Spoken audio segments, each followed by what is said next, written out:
Hi friends, చాలా మంచి news friends. Termination అయినటువంటి మన గ్రామీణ డాక్ సేవకులందరూ కూడా ఒక్కొక్కరుగా రివోక్ అవుతూ ఉన్నారు ఫ్రెండ్స్. సో దీనికోసం యూనియన్ నాయకులు పడని పాటలు లేవు ఫ్రెండ్స్. అలాగే టర్మినేట్ అయినటువంటి గ్రామీణ డాక్ సేవకులు అనుభవించని కష్టాలు కూడా లేవు ఫ్రెండ్స్. సో యూనియన్ నాయకుల పిలుపు మేరకు మన గ్రామీణ డాక్ సేవకులందరూ కూడా డిసెంబర్ నెలలో ఇండెఫినెట్ స్ట్రైక్లో పాల్గొనడం జరిగింది. అందులో భాగంగా మరి ముఖ్యంగా తెలంగాణ సర్కిల్లో చాలామందిని టర్మినేషన్ చేయడం జరిగింది ఫ్రెండ్స్.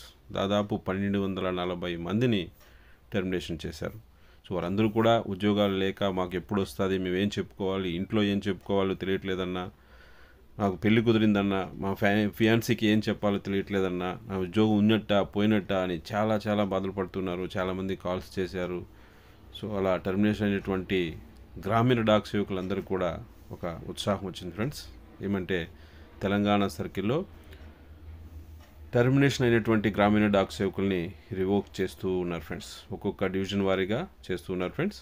సో అక్కడ సిపిఎంజీ గారు ఇచ్చిన మాటను నిలబెట్టుకుంటూ ఒక్కొక్క డివిజన్ నుంచి ఒక్కొక్కరికి సంబంధించినటువంటి ఫైలు సపరేట్గా వచ్చినట్లయితే నేను చేస్తానని మాట ఇచ్చారు. దానికి అనుగుణంగానే ఒక్కొక్క డివిజన్ నుంచి తెప్పించుకొని చేస్తూ వస్తున్నారు ఫ్రెండ్స్.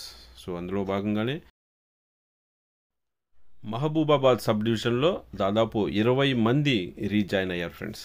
సో అందుకే సంతోషిస్తూ ప్రతి ఒక్కరు కూడా మెసేజ్లు పెడుతున్నారు ఫ్రెండ్స్. గ్రూపులు అందరికీ కంగ్రాచులేషన్స్ కూడా తెలియజేస్తున్నారు. సో ఈ మహబూబాబాద్ సబ్ డివిజన్లోని ఎస్పీ గారు రివోక్ అనేటువంటి జీడీఎస్లు అందరితో కూడా తన ఆనందాన్ని పంచుకుంటూ ఇలా ఫోటోలకి ఫోజులు ఇచ్చారు ఫ్రెండ్స్. సో వీరందరూ కూడా ప్రస్తుతం చాలా సంతోషంగా ఉన్నారు ఫ్రెండ్స్.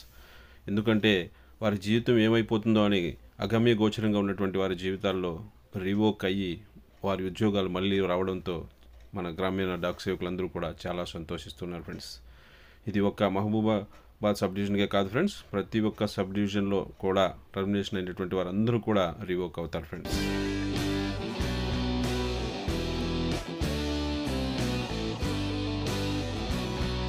సో ఇక్కడ చూసినట్లయితే ఖమ్మం డివిజన్కి సంబంధించి 60 మంది ఈరోజు లేదా నిన్న మనకి మళ్ళీ వారు కూడా టర్మినేషన్స్ తీసేసి రివోక్ అయితే వారు ఉద్యోగాల్లోకి చేరబోతున్నారు ఫ్రెండ్స్.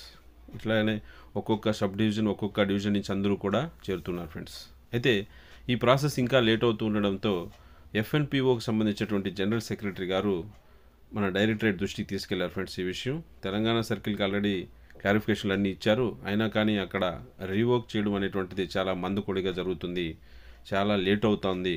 ఇలాగానే జరిగినట్లయితే 10/3/2024 లోపల టర్మినేషన్ అయినటువంటి గ్రామీణ డాక్ సేవకులు అందరూ కూడా రివోక్ కాకపోతే 11/3/2024 నుంచి తెలంగాణ సర్కిల్ ఆఫీస్ ముందర నేను హంగర్ స్ట్రైక్లో పాల్గొనబోతున్నాను, సత్యాగ్రహం చేయబోతున్నాను అని ఈ నోటీస్ ఇచ్చారు ఫ్రెండ్స్. సో దానికి స్పందించినటువంటి మన directorate Telangana chief post master general గారికి ఈ విధమైనటువంటి లెటర్ రాయడం జరిగింది ఫ్రెండ్స్.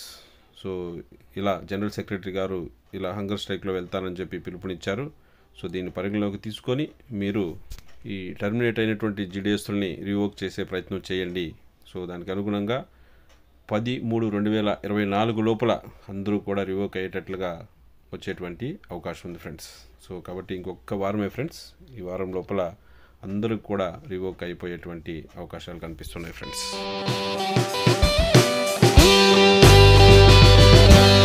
ఇది చాలా గొప్ప విషయం ఫ్రెండ్స్, చాలా ఆనందదాయకమైనటువంటి విషయం, చాలా మంచి విషయం. సో యూనియన్ నాయకులు కూడా వారు ఇచ్చిన మాట ప్రకారం మేమున్నాం అని భరోసాని ఇవ్వడం జరిగింది ఫ్రెండ్స్. టర్మినేషన్ జీడీఎస్లు అందరూ టర్మినేషన్ అయినప్పుడు సో దానిలో భాగంగానే ఇప్పుడు వారి పక్కన ఉంటూ వారిని రివోక్ అయ్యేదాకా ఈ యొక్క పోరాటాన్ని సాగిస్తూనే ఉన్నారు ఫ్రెండ్స్. సో కాబట్టి మన తెలంగాణలో టర్మినేషన్ అయినటువంటి జీడీఎస్లు అందరూ కూడా అతి త్వరలోనే రివోక్ అవుతారు ఫ్రెండ్స్. కంగారు పడకండి. సో అందరికీ కూడా మళ్ళీ మీ యొక్క ఉద్యోగం మీకే తిరిగి వస్తుంది ఫ్రెండ్స్.